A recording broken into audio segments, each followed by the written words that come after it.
Oh.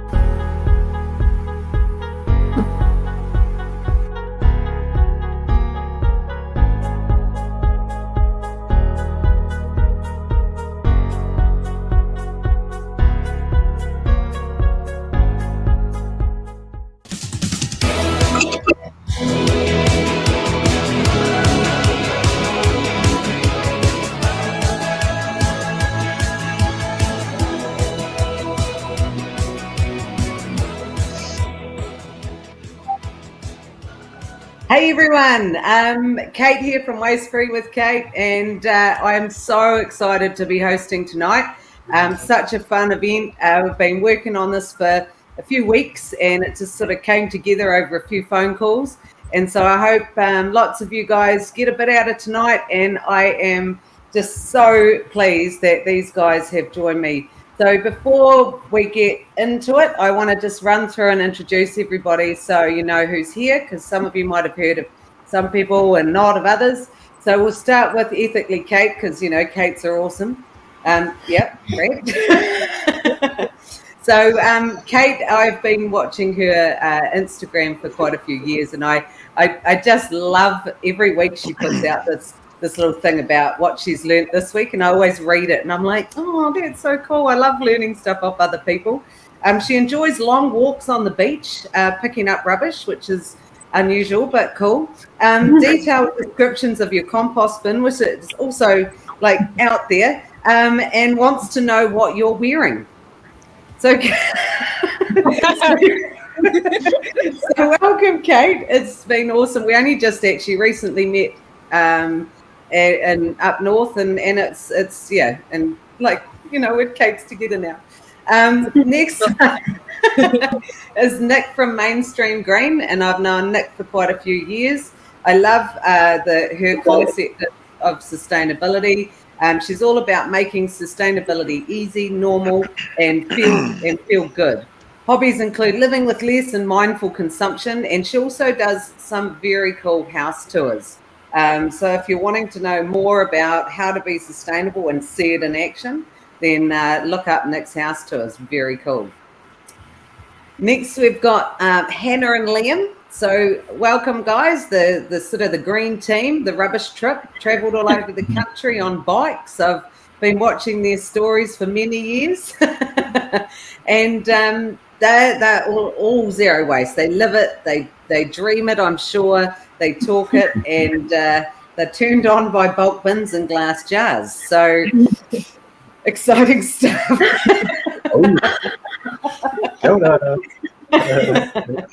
And then we've also got Daniel. So Daniel and I have actually only just recently met through this process. And Daniel's zero waste Glenorchy, passionate about zero waste, and out there doing it in the green space too, Daniel, I think. So it's really cool to be able to connect with some different people who are, you know, on their journeys and have such a cool gathering. Finally, Brad, who's going to be our MC for tonight and stop us all from talking so much, because we all talk a lot. So Brad's in control of the evening, and he's dangerous. Dangerous, Kate. He's got buttons to push, and he can shut us down at any time.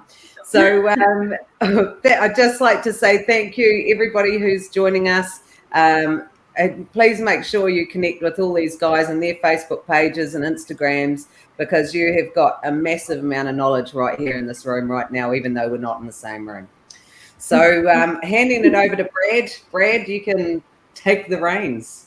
Well, it's great to have you all on board, and to everyone tuning in, kia ora, welcome. For everyone in Auckland, I hope you're enjoying a little bit more freedom under level 3. Whereabouts are all of you guys in the country? Daniel, where are you in the country?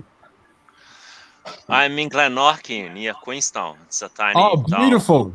You and me both. Nice. And how about you, Hannah and Liam? Where are you guys? We're in Port Nick here, Wellington. Beautiful. And Nick, where are you joining us from? I'm joining you live from Kimeretu or Cambridge in the mighty Waikato. Beautiful. And Kate? I'm in Auckland, happy level 3. I'm north of the city, further enough to be annoyed that I'm not actually in Auckland, but so stoked to have done the hard mahi with everyone. And of course, the other Kate Mees, you're joining us all the way from Tauranga, aren't you? Oh, yeah. Yep. I'm still here. I must say, Kate, your background looks so beautiful. It's like a Zoom background, right? Like it doesn't. Real. Does everyone think it looks fake? Like it doesn't look real, does it? But it's real. Well, hey, so welcome to everybody to the Great Waste Date. I guess it's Kate, change it from debate to date because it just sounds a little bit more zhuzhy, doesn't it? And friendly. And friendly, yeah, because these days debates can get a little bit too heated out there, can't they? So the Great Waste Date. Lovely to have so many great voices in the space of waste in New Zealand on board. So kia ora to all of you. Thank you for joining us all. And thanks to Kate for hosting this as well, and Brody for all the work that he's put in behind the scenes as well. So I guess the format for today is just a discussion, a chance for all the viewers to hear from some incredible voices in the space of waste. We've got a couple of questions that everybody submitted earlier, so we're going to go through those and give all of our panel a chance to answer those questions. Of course, we've only got a limited amount of time, so if sort of the answers go on too long, you might hear the bell. So it's like at one of those typical debate sessions. So if you get the bell, that's not the one you want to get. So looking forward to that. And as we go, we'll get some questions from the viewers as well. And let's get the ball rolling. Just like any date, quick is always best. Well, actually, no, it's not. Let's be fair. So first up, this is kind of a question for all of you guys. One of the questions that we got written in was, what's the best thing you've found when doing a waste audit or when you've been at a recycling facility? So how about Kate Meads? Do you want to start us off on that? What's the best thing that you found when doing a waste audit? I probably know because I think I was with you on one of those waste audits. You were with me, Brad. It was probably the most unbelievable thing that I've ever seen. And I'm going to start with the grossness. We had a pair of underwear when we were filming at a recycling plant pop through with a disposable pad attached, and we won't go on from that. But right next to it was a sausage. It was quite a fascinating find. It was scary, but, it's amazing what people put in those bins. Wow. It is. My eyes were opened, definitely, when Kate took me along to one of them. I think, found a lot of other interesting things there, but we probably don't want to mention those today. And I'm sure the rest of you have too. Ethically, Kate, what's the worst thing that or the best thing that you've found at a waste audit recycling facility? I've done a lot of waste audits in kindergartens, and so kids love just throwing whatever into there. So I love finding just like whole things that obviously haven't been intended to throw out, or even like toys and animals, and just like it's just always interesting to find like a horse or a toy that a kid's obviously gone woo into this hole. And equally, this wasn't in a recycling centre, but at a op shop I was behind the scenes sorting. There was a huge bag of grass clippings that someone had donated. So that was very surprising. How about you, Nick? Yeah, so I was on a waste audit once and I found a photo album, and I think all of us are a little bit voyeuristic, so I had a little bit of a skim through, and it was from a couple's holiday, but one of the couple had been very intentionally removed, either cut out or scribbled out, or even some of the photos were burned, so that was pretty special. But then one of the more kind of really great things I think that came out of an audit was Waipa Council recently did one, and they got a foodie involved and they rescued a whole lot of the edible food that was in there, and they actually turned it into these really impressive like catering level grazing platters. Like they're absolutely incredible and super astounding, the amount of edible food that came out of the bags. Wow, I hope they weren't like the bags that Kate and I found during the waste audit that we filmed, because I wouldn't eat any of the food that came in. I was actually wondering how much food waste goes into landfill. So, how about you, Hannah and Liam? Well, I better go with this one. So I was doing a waste audit for Hamilton City Council earlier this year, and it's a 3-day full-on, like 9 hours a day sorting through rubbish. It's full-on disgusting, and it's really disheartening, and you're really, you're ready to leave by about hour 2. But near the end of the second day, we opened up this bag, and it was full of sex toys, and we were just like, that was just this uplifting. We had a second wind of energy. It was so fun, and we were trying to make up stories about what had happened to this person to throw out all their sex toys. So yeah, that was great fun. We had a lot of fun after that. Wow. Do you have anything to add to that one, Hannah? Did you guys take some home? Is it reused or recycled? I mean, what's the first rule? Reuse, recycle, Just in your mind sometimes. No, I can't top that. I'm sorry. I'm going to hand that straight over to Daniel. So Daniel, now to you. You've got to. I'm sorry for the pressure. Yeah, a lot of pressure after those fun stories. Mine is not as exciting, but when I was doing kind of a waste audit the last time I was moving houses, and I was just doing my own waste audit, and I think we all have our favorite socks that we really love, and one of my socks was missing, and I found it on my list, and that was such like, yes. So yeah, there we go. Simple and easy. Winning. Oh, thank you for sharing all of that. Just remember, if you guys are tuning in, or if you've just tuned in, you're tuned into the Great Waste Date. And if you do have any comments, feel free to leave a comment on the Facebook page, and we will take a look at those. I see we've got someone joining us from Melbourne. So kia ora from Melbourne. Thanks for joining us. All right. So from one man to another, Daniel and Liam, how do you get men into sustainability at home? Because I guess in the space, the men might be a little bit more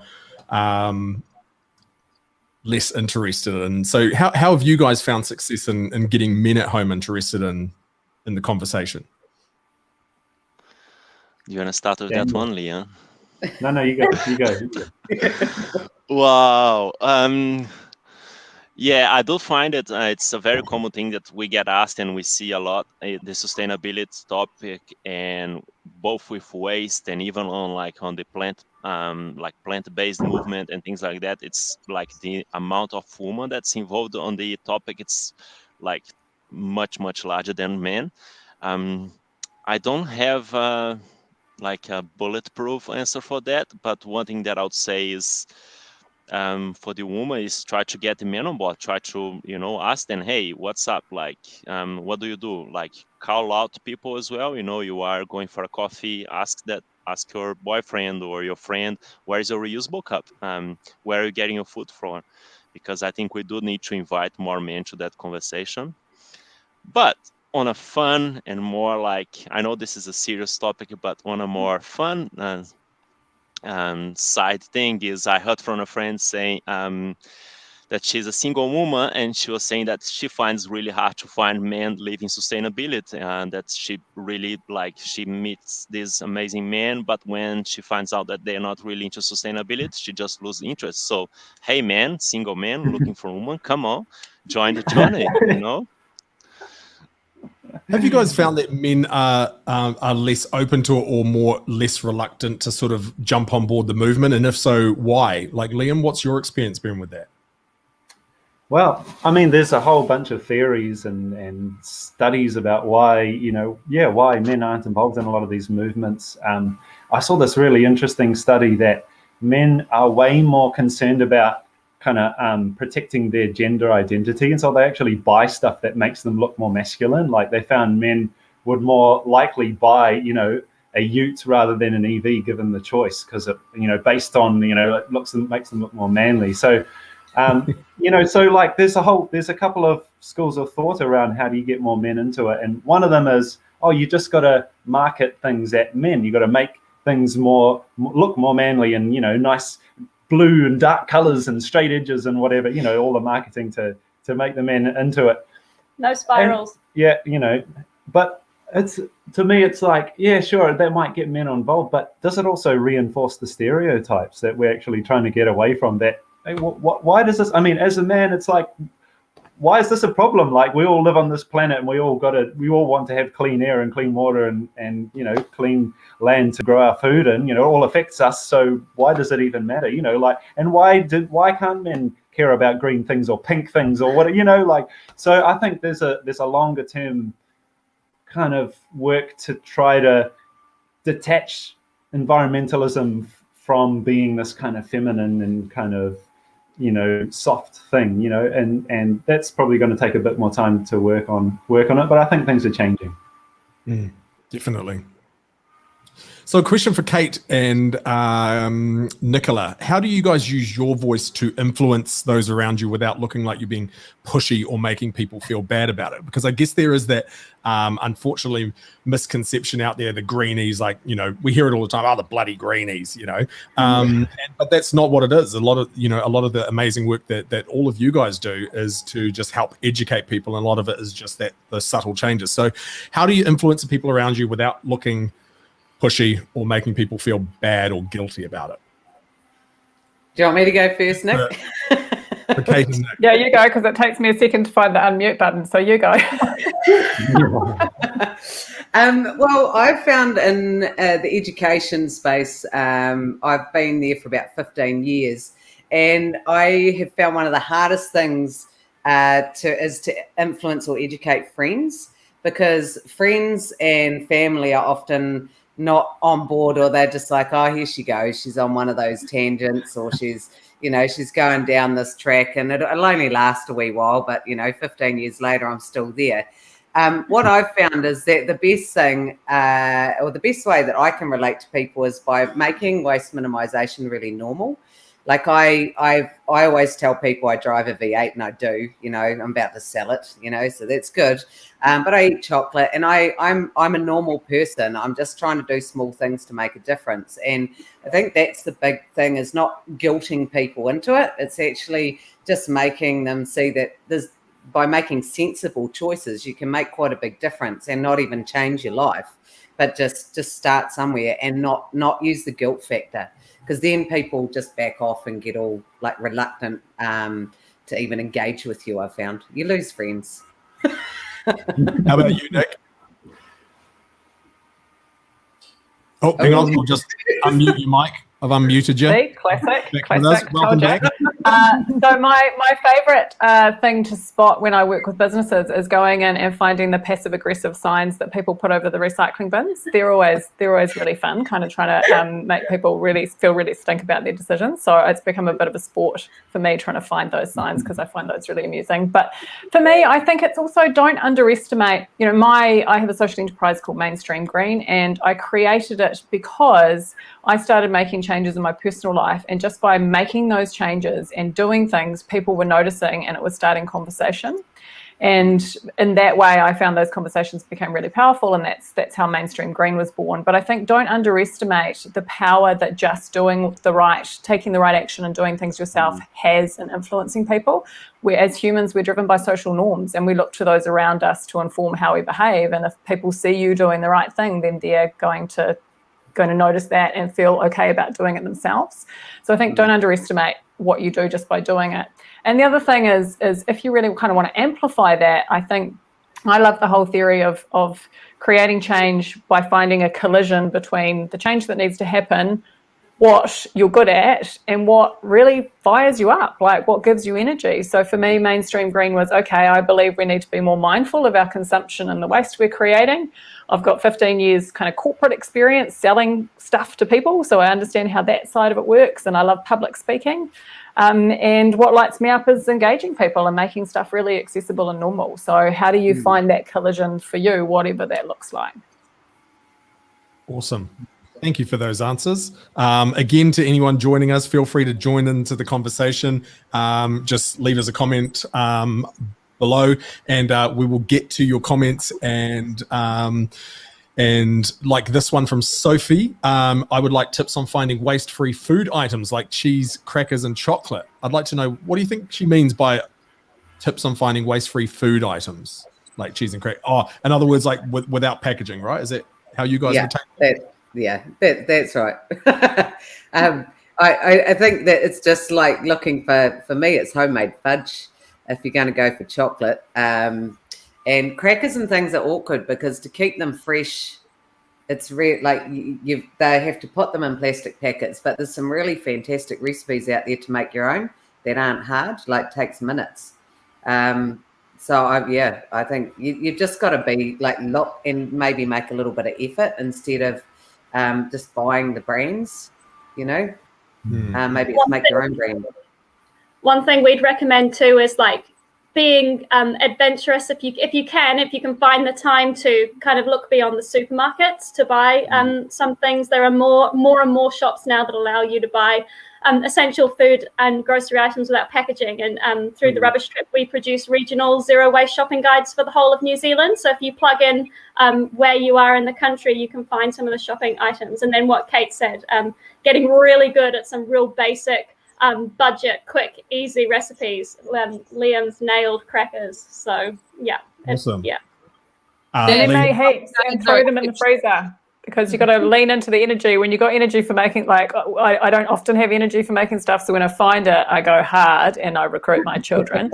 And we make heat. And then we throw them in the freezer. And then I don't have to bake for like 6 weeks. It's awesome. What's baking? What do you do with that? Eat it.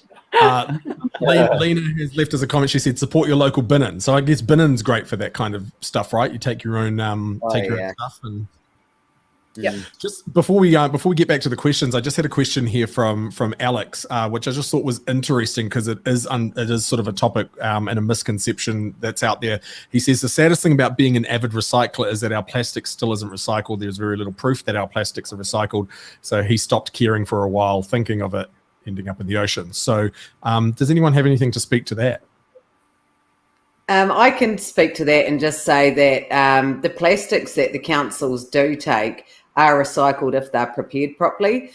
Some of the problems is that people put them in dirty or they like contaminate bin loads, and that has been a massive problem around New Zealand in the past, sort of, especially since COVID last year.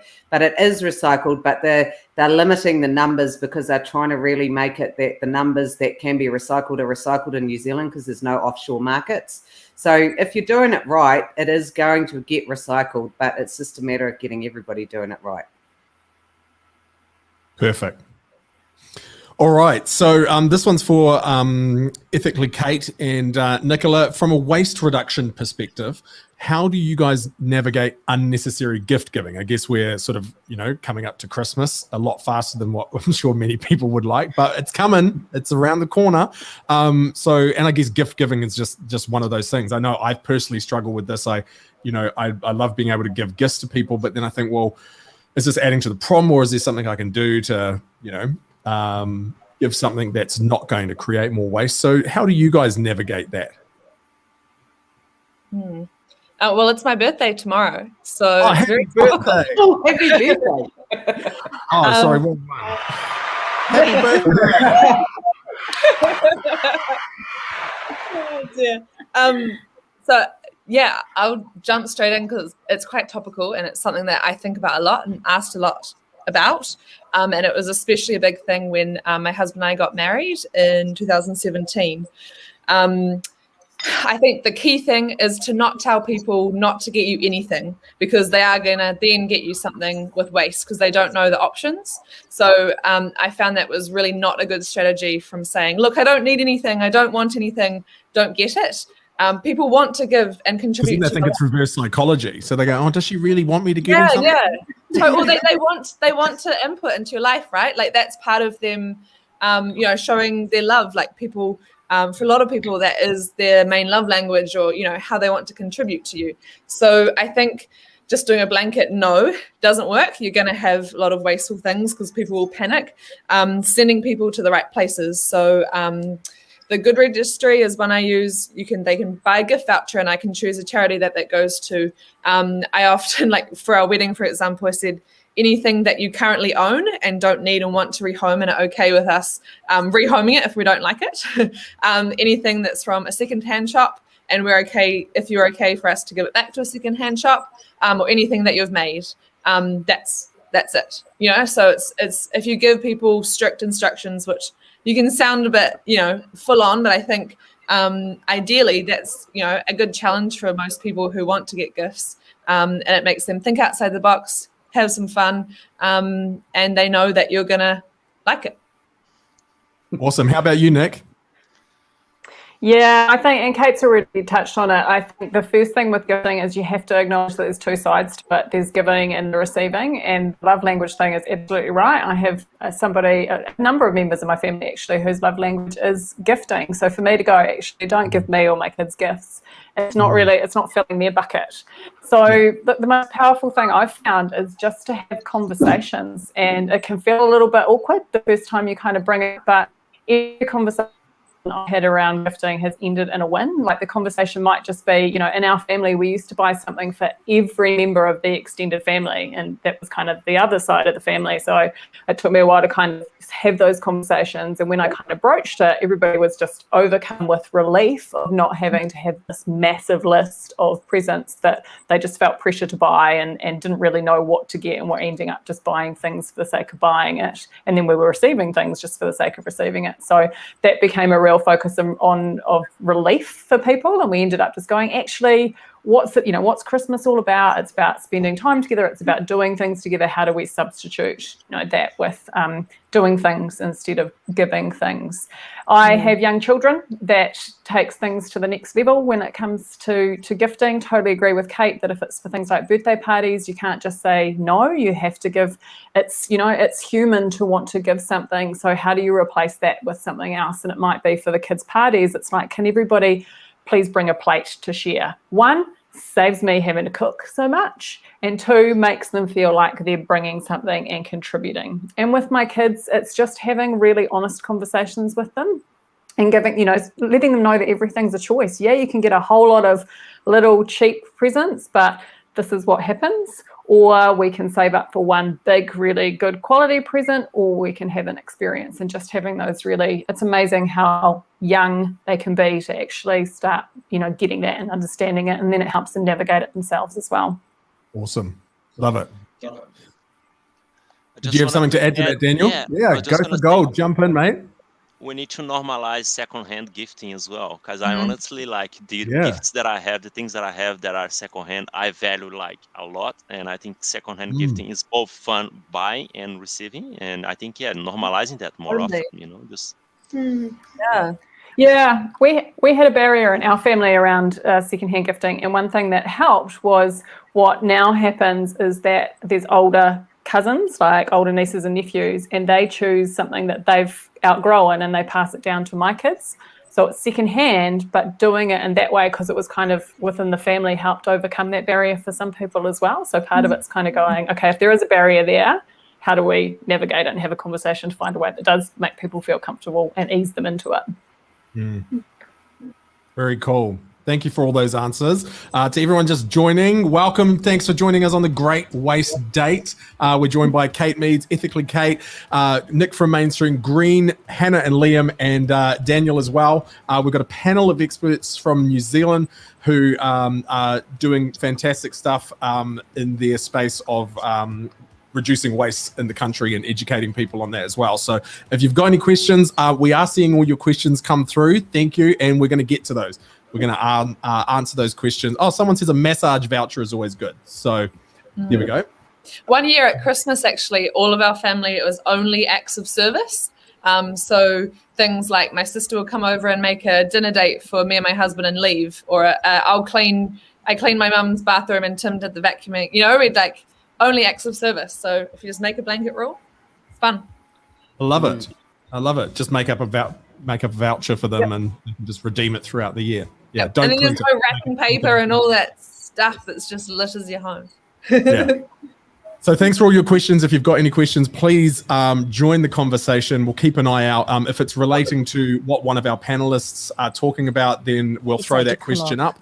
And if not, then we'll get to those at the end. Now, this is an interesting one. I guess all eyes are always on the government and politics and everything. So this is for Hannah and Daniel in terms of what can we do to get the New Zealand government to take more action on waste, because I know people love to take it all out on government and local government. So what can you bring to the table in terms of what the government can do? Daniel? Okay, I can do a quick one and then you go, Hannah. So I'll tell you a recent experience that I have. I'm part of an organization called Protect Our Winters, which is advocating for climate change. And we recently did a campaign where we emailed our local MP, sending them the recent IPCC report and ask them what actions are they doing. And surprisingly, we got an answer from our local MP, and we're going to set up a meeting with him. So my suggestion would be start local and starting with your local MP. Send an email to your local MP and say, look, you are paid with, taxpayer money, and you represent me, and I want to know what you're doing for the waste problem in New Zealand. If there is a particular issue that you are interested in the waste, send them something, send like some report or send them anything that you think that they should be doing, and ask them to catch up and ask them what are they doing, what are their position. So I think the first thing is like making sure they heard you, because they are doing their jobs with thousands of things coming through, and we want to put the waste in there as well. Awesome. And how about you, Hannah? Yeah, I agree with what Daniel said. I also think this is such an important question, but there's not a straight up answer. So I might just use up all my wordles now. But I think we have to accept that if we want to see proper waste reduction, then we do need system level change. And system level change ultimately needs to come from government regulation. And New Zealand government, like most governments in the world, just isn't doing enough, and not even close to enough. So that's all not debatable. But the big question really is, how can we actually get change? And I think it's important to understand two things. The first is that direct action at government to do regulation is extremely time consuming, exhausting, and really demoralizing, because for the amount of time and energy that you put in, you see very, very little change, if at all. And the change that comes like decades down the track, and it's never enough. And so then you have to wake up the next morning and carry on. And on top of that, to really know exactly what the best things are to advocate for, it can be quite complicated sometimes. So it can take a lot of research, which takes time. And the second thing to note is that you are up against very, very well-resourced and influential vested interest in the status quo. So it's a bit of a David and Goliath type of situation. And so on that very positive note, I guess what I want to say is that I think that it's really important when we're thinking about making government change that we're really realistic about what's going to be the biggest bang for our buck in terms of energy and effort. And I say this as someone who studied law, that I truly believe that the most impactful thing that we can do is really try to understand what would my life look like if the world was how I wanted it to be, like zero waste or low carbon? And then what can I do from now to start living as if it's already like that? And so making those changes in your life to align with what you wish the world was. And I really just think that's the most important thing we can do. And it's really great because you can have a really big impact really quickly. You can tailor it based on your circumstances. You also start to see what the barriers are to making change, and then you can know what it is to call on government to do.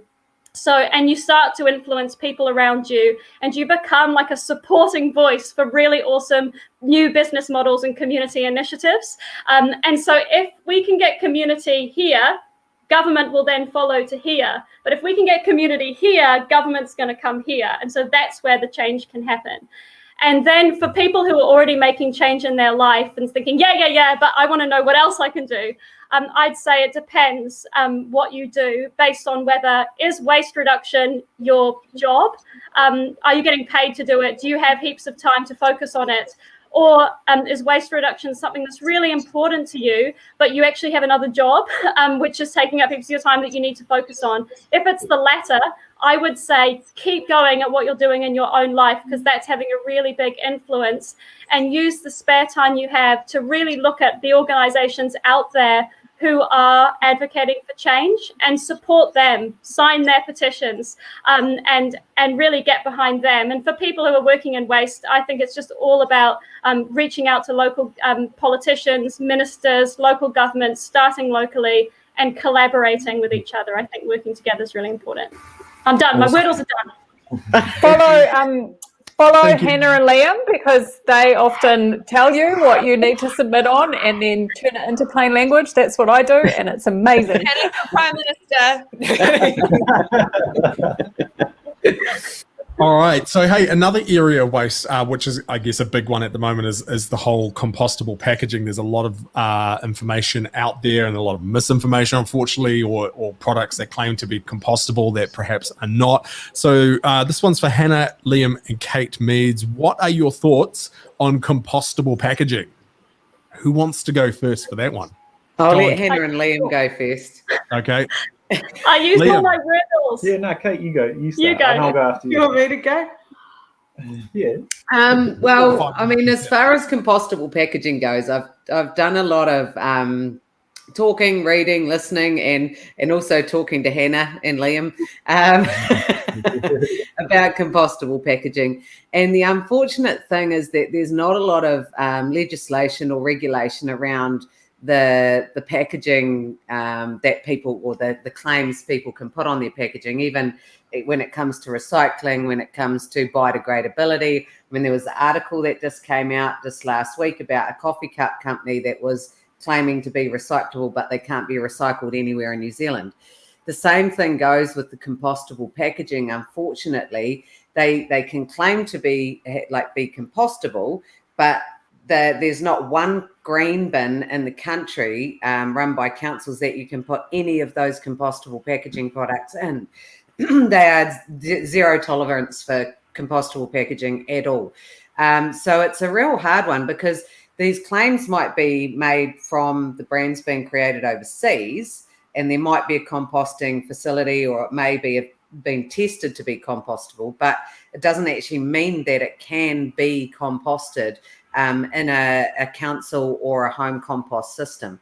And I know Hannah and I and Liam have talked about this quite a few times around even the home composting of these products. I'm very questionable about putting any of these products into my own home compost bin, because yes, they may disappear visually, but my concern is that there's not enough research around what is the residue that's left behind, because just because you can't see it doesn't mean it's not there anymore. And if you're growing fruit, vegetables, food in that garden, they have had studies where they've shown traces of plastic in the cells of the vegetables after they've been grown in compostable plastic. So I think that it's such a new thing, and it's really like so many brands are just like, look, we're amazing, and it's a big greenwash. What do you think, Hannah? Yeah, that's totally, absolutely everything you said, Kate. I think another thing we need to be doing is actually talking to composters about whether they actually want the stuff in the first place. Because, actually a lot of, there's been a shift in the last few years. A lot of larger scale composters are saying, actually, no, we don't want the stuff because it's not adding anything of value to our compost. And it's basically just treating compost and soil like a waste disposal mechanism there as well. Yeah. The only thing I would add to all... Oh, sorry, Kate. No, I was just going to say with what Liam said, I think one of the things as well is that there's a lot of compost units that can't take them because it takes away their biocertification, like they're not organic anymore. So yeah. That's certainly what I've learned. Yeah. That's because a lot of the the corn or whatever that goes into making the compostable plastic in particular might be genetically modified corn, and so, and stuff like that means, immediately it's can't be organic certified. And this is also presuming that there's a collection system for this stuff, and then it gets taken somewhere, composted, whether at home or commercially, which is most of the time not the case. There aren't collection systems. It just goes to landfill, where it produces methane in the landfill conditions, which is no good either. And I think the other thing too is, like, if we're like thinking about switching our behavior to something different to what we have already, better to use that opportunity to change behavior to think about how we can switch towards reusables instead, because the reality is that compostables still follow that linear use once, throw mentality, and that it's not just about whether there's waste at the end of the process, it's all the energy and resources that goes into making a single-use throwaway product, which is also not sustainable. Well, we had a comment from Lisa Eve. She says compostable packaging is still single-use packaging. So I guess that is along the lines of what you were saying, Hannah, in terms of it's still, is it a better option, but it's still single-use, right? So it's moving away from that. Yeah, it's not. It's just a different type of bad. I prefer not to say better or not. Yeah. It's a different option, but the outcome of using compostable products, if they go to landfill, can fundamentally be worse than using non-compostable products and sending them to landfill. So because of as Hannah said, the methane production is far worse from a compostable product. So, and that goes for things like compostable nappies as well. And having been the nappy lady for years, I'll put that out there.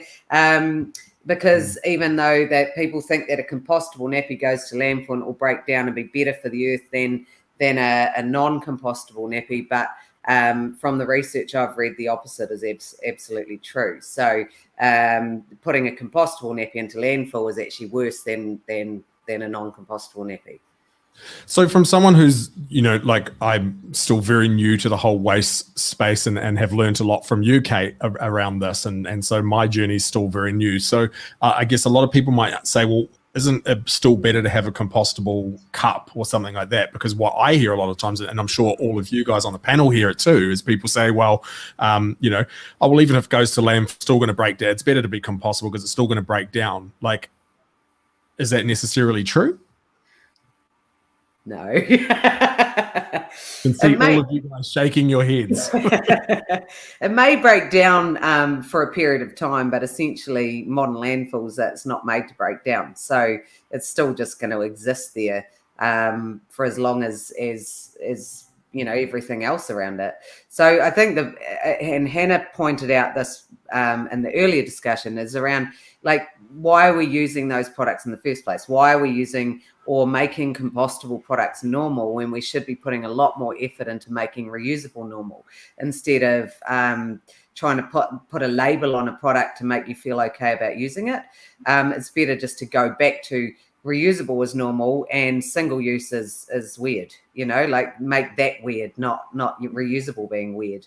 I mean, I'd love to see coffee shops, I'd love to see them, instead of giving you a discount for bringing your own cup, I'd like to see them like penalize you or charge you more for having a disposable cup, and you pay like the lesser price for using a reusable cup.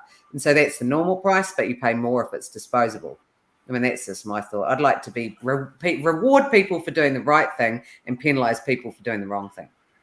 And it feels scary and hard because it's so against the norm, right? But as one of the comments said before, it's look at what we do now with bags. Like, saying that we were going to take away plastic bags and single-use bags felt terrifying, in very memorable history. But it's just making sure, if we've got the systems and the social norms there to make it happen, then, how do we challenge the normal to be the right thing to do and move away from that disposability?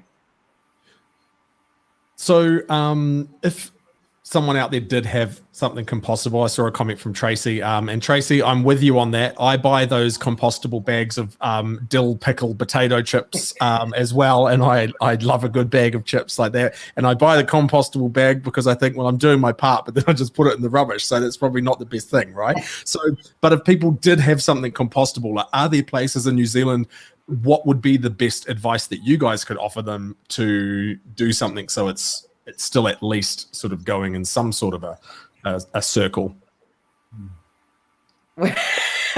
I just wouldn't buy it. You can't compost it. Like, you can buy it, eat it, put So it it's in the not rubbish. better than. But So it's not better than. It's not better because Re- I wouldn't reuse even the bag. home compost it. Eh? I just say reuse the bag for use it Yeah. to store the thing in. Yeah. And I mean, some like those bags are marketed as home compostable. So, like if you make the choice to buy it and you're willing to put it into your home compost, at least you're taking responsibility on your own land for it, I suppose. Although we wouldn't say that for burning. I have also successfully had those bags completely break down in my compost. I put a lot of different things through different trials and things to experiment. I know that none of the cells actually add any value to my compost, so I only do it in minuscule amounts to mean that my compost is still, high quality. So yeah, I see different things break down and not break down. For sure. So only if it says home compostable, and even then, some of the certifications are very skewed. Awesome. Thank you, team. To everyone who's just joined us, thanks for coming on board. This is the Great Waste Date. Now, we have a couple more questions to go, and then we'll open up the floor to the questions that are coming in. So thank you. If you've got a burning question, feel free to submit it, and we'll get the panel to answer those. This is a question for Kate. This is actually an interesting question, Kate. Keen to hear your thoughts on this. As a waste educator and influencer, what do you do to protect your emotional health? Now, I know when Kate first started teaching me a lot about the space, I cried myself to sleep for a couple of nights and just sort of went down this rabbit hole of, what do I do? There's just is this problem so big, or what do I do? And I'm guessing that's what this question is relating to. Tell me if I'm wrong, but that's how I relate to this question. So what do you do to protect your emotional health? Yeah. I think I've gone off track with that because I just reread the question again and I realized that I've probably got off on a tangent. No, I think that's all valid. And I hope you go to sleep smiling at night now. I do now. Now. Now you know the solution. It's good. With my bag of compostable potato chips. A few things to that. So firstly, I believe living more sustainably is more joyful. I don't personally do it as a response to a crisis. I think regardless of what you think of the climate, what's happening in the world, when you come up against these climate crisis deniers, they're like, everything's fine. I'm like, cool, hope you're right, but I'm still going to live this way. It's still better in all elements. It's still way better. So I think that a whole feeling of like guilt and shame of being a human, and the impacts, when you read books, when you watch documentaries, it can be huge. It can really weigh on you. You can feel like you want to go sit in a field and stop breathing. You feel like that's kind of the most sustainable thing to do, right? But I think guilt and shame really rob us of joy. Like, it's such a privilege to be alive, to be breathing, to be able to live a full life. So, take that opportunity. I don't think positive change comes from spaces of guilt and sadness. I think positive change comes from inspired and active and happy people. I think that's where we need to go. So how I personally, in response directly to the question, how I personally manage that, I make sure I have lots of friends in my life who are not in my field of work and are not the people who watch documentaries with me or do different things, who are people just living. And that's refueling. I make sure there's parts of my life that I don't personally share online or are involved with, that kind of workspace. I make sure that I don't scroll news feeds too much or get into those webs. I do practical things, like my phone goes off in another room at night, and I spend the first few hours of my day without technology or anything as well, just enjoying. I love that. Yeah. So I think also just remembering, I think a lot of the time we forget we're looking after this planet, but we're not enjoying it because we're so focused on looking after it. So we're gonna live and then die, and we've not actually been able to stand in awe of this world. So I think, just doing those things. It sounds very cheesy. Go out, touch the grass, hug the trees, but legitimately, that will be great for your emotional health. I suppose all of you at some point have had to deal with the old online trolls and everybody with their comments and has anybody got an experience to share around how they've dealt with that? Because I guess it's a very real thing. And do you think it's a lot of misunderstanding from people's, behalf on what they think the space is around greed? It's I find it's always usually someone who's feeling really guilty about something they're doing. So I find I just say, hey, give me a call. Like that's literally what I say to any trolls or anyone online. I say, this is my cell phone number. Can we talk about it? And it's usually someone who's feeling really terrible about something they're unable to change in their life at that time. Yeah. Love it. Very cool. So final question for everyone on the panel. I'll let you fight among yourselves on who's going to start this one. It is for everyone. What everyday waste reduction habit should everyone be doing? Shall we all do together? We'll say it at the same time. 1, 2, 3. Compost! Compost, yes. I was going to say that too. Yeah, that's what I say. Everyone together, right? Yeah. But going back to the compost thing, Daniel, I'm interested since you brought up compost. Like personally, I'm interested on that topic in terms of I know Hannah was saying about I think it was Hannah was saying about the contamination and everything with compost. So are you saying like everyone just does home composting, or how do we address that problem? I think staying local is always as local as possible. So home compost will definitely be the first option if people can. I think it is fun, and it's once you start, it's really nice and easy, and it's actually something that you can use for your own plants later.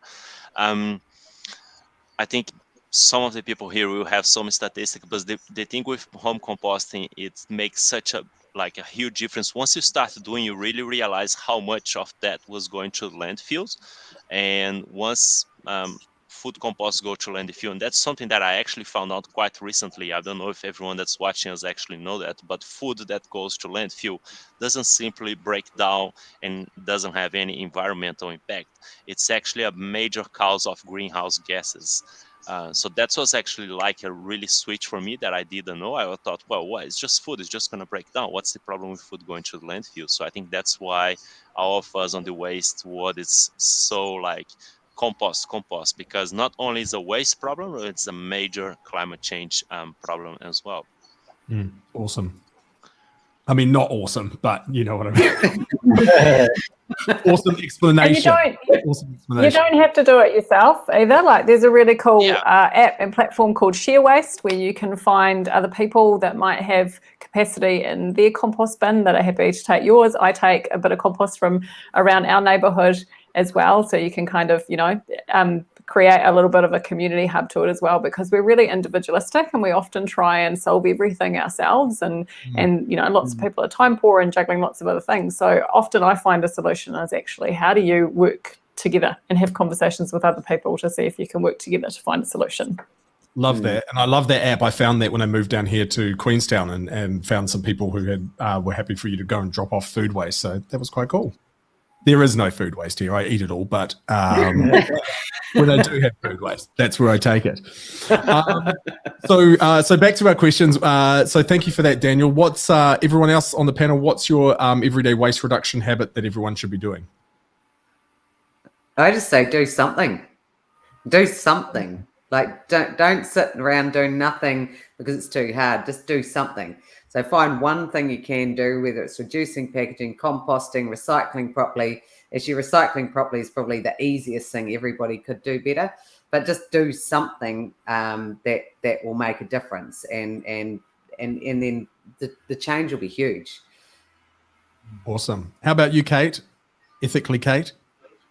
I always say compost. We've talked a lot about compost, but it's usually around like 50% of a household's waste is organic matter that can be composted. And it just is ridiculous that we're putting it into landfill to not be used, to release terrible gases, and to take up space. Like it's just makes it so wrong on so many levels. So I think composting and all the different ways that have been mentioned. It's so accessible now, like even people in apartment spaces or, with different accessibility needs, like there's so many different solutions for people to compost, which is, amazing how we've come to these spaces. So, yeah.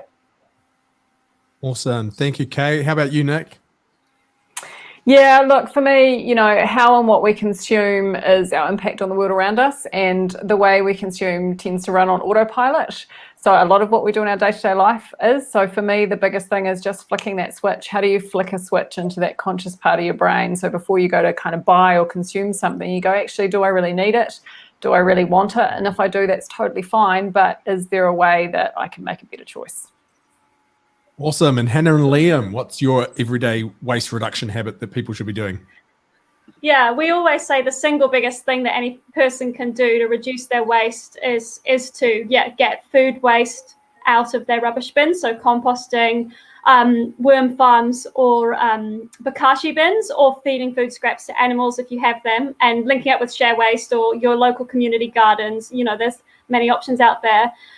Or even having a collection, like in some parts of the country, like in Wellington, there's Kai Cycle, who you can pay to take and compost your food scraps as well. But if people are already doing that, I'd say the second biggest thing that I personally would do is try and get our groceries from somewhere where we can access them with less packaging. And so we always say, like, can you challenge yourself to do a week's grocery shop without going into the supermarket? And again, looking at our regional zero waste shopping guides and finding alternatives. Even if it's just one item maybe on your groceries list that you usually get in packaging, can you find it some other way?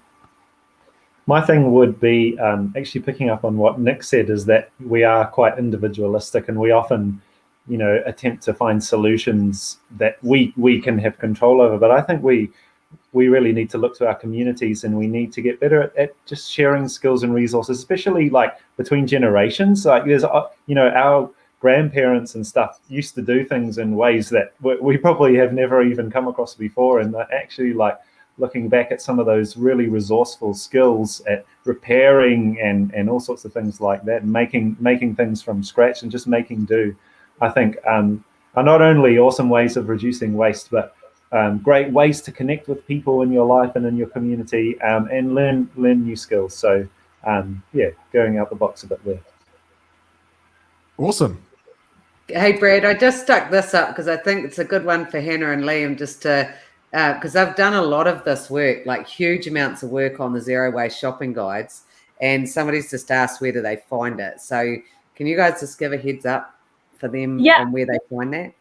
Yeah. So it's just on our website, www.therubishtrip.co.nz. And then if you drop into the resources section, you can find the guides. And once you're in the guides for your area, you can also click through to a map if you'd rather see it on a map, if you're less of a text person and more of a map-based person. We just, on those guides, we did make them as we were traveling around, but we're not traveling anymore. So we do rely on people around the country to help us keep them updated. So, if you're in your part of the country and you're like, oh, that shop's been closed for 2 years, let us know so we can, keep it updated. So. You don't want people looking for shops that don't exist. Awesome. They're absolutely my go-to. Yeah, they're amazing. Whenever I leave town, I am always looking at that. And then there's also the amazing Collectors Anonymous secondhand shopping guide as well. That those two things are my go-to, and so much mahi. So thank you so much, you guys, for doing them. They're amazing. Brilliant. Oh, thank you, everyone, for answering those questions that were sent in earlier. We've got a few questions, some quick fire questions, though. Okay, so we'll try and keep these nice and brief. First up from Ruth: is it better to compost or recycle your cardboard? Who wants to answer that one? No, moving along. No. You don't want to be putting all your cardboard in the compost. Recycling is still a good option. But maybe just put some in for a carbon, like add a bit of carbon in there. Someone's asked, is going vegetarian going to make you more environmentally friendly human? No. No one I can answer that. Daniel can. So the Amazon forest that you heard a lot that's being burned out, most of the reason why the Amazon is being burned is to plant soy to feed into beef, to the beef industry. So it's not to plant soy for human consumption, but it's to plant for animal consumption. So there we go. If you care about the Amazon forest, that's one great reason to go vegetarian. I'll weigh in here. I reckon it's really important to, no matter where you are on your journey, to focus on being better. So for me, it's not about all or nothing. It's also about going, we consume meat in our family, but we've gone, if we're going to consume meat, how do we be more mindful of that, and how do we do it in a way that we think is better? So we understand where our meat comes from. So we've got a local butcher who raises all their meat and has a regenerative approach to their farming. They have a micro abattoir where they process it, and then they retail it as well. We eat a lot less than we used to as well. So I think it's really important to go, to me, it's never an all or nothing game or this is the perfect solution. It's always going, wherever you are on your journey, how do you become more conscious and challenge yourself to do things better? Awesome. Anyone keen to answer this one? How to live without toilet paper? Please give us details. Thanks, Anna. The family rag, it's called. I personally would want to use one, but I haven't convinced my husband yet. It's like where Kate knows a lot about nappy inserts. It'd be like if you put a whole lot of like reusable napkins or cloths and you like had them kind of in a roll thing. And once you've used it, you just put it in a basket and you put that in the wash. Or you could use a bidet for number 2s and different things like that. 100% people use that. It's possible. It's possible. Just a little Google will help you find your options. Yeah. I think it's important to point out that there are many parts of the world for whom using toilet paper is really weird, and they use water to clean after going to the toilet. So, it's weird for us in the Western world. Well, I just want to say, because I'm sometimes a bit of an all or nothing person, sorry, Nick. But at the first lockdown, we were staying with my parents. We were on the rubbish tree. We had no homes. We ended up locking down with my parents, and they do happen to have a B-day, and it was in this time where there was all this run on toilet paper, like the first toilet paper apocalypse. And so I was like, well, I'm going to do without toilet paper, then it'll be fine. So I managed the whole of lockdown the first time round without toilet paper, just with a B-day. It was totally fine. Everyone's like, not for the day, not for the day. I hope that answers your question, Anna. So thanks to everyone who wrote in their questions. I think that's us. We're done for time. Does anybody else have any quick fire famous last words? If there are more questions, they can find us all online, right? We're not disappearing. Hey, so we're all online. We all have websites and Instagram, Facebook accounts. So ask us more there. Yeah. So Kate, where can we find you? Yeah, online? I was just going to say, can everybody just give their websites and stuff so that, what we'll do is we'll get our guests to put their details into the chat as well, so that, and if they're going through, if you guys have time to go through the questions and want to answer them, that's cool too. But the idea is, like, there are some like fabulous people out there who know way more than me on different topics. I just think I'd really like to thank everybody for coming tonight, and all of our watchers and followers, and it's all recorded, so it will go up, it'll stay there so it can be watched later. But we'll work through some of the questions, and we'll also make sure everybody's details are up there for you to find their Instagrams, Facebooks, and everything else, unless they do it before I get the time to do it. But it's. Can I just say to everybody who's joined me tonight, thank you so much. It's just nice to actually be in a space with other people who do the same thing but differently, and actually like feel a little bit engaged and be able to discuss some of these things. But maybe next time we need to be have like a singular topic if we ever do this again. We were like, let's just go deep, because I've seen so many questions go past, and it would be cool to answer them all. But we're trying to keep it into the 1 hour. But hey guys, if any of you who follow me, please get onto their pages and learn some more. Go and see their presentations, engage with them. It's all about growing your journey and starting somewhere. And no matter where you are, like there's always somebody who can take you next level. Awesome. Well, thank you everyone for joining us. What a great date. I wouldn't call it a speed date, but it was great. Thanks, Brad. Thanks, Kate. Thank you, Brad.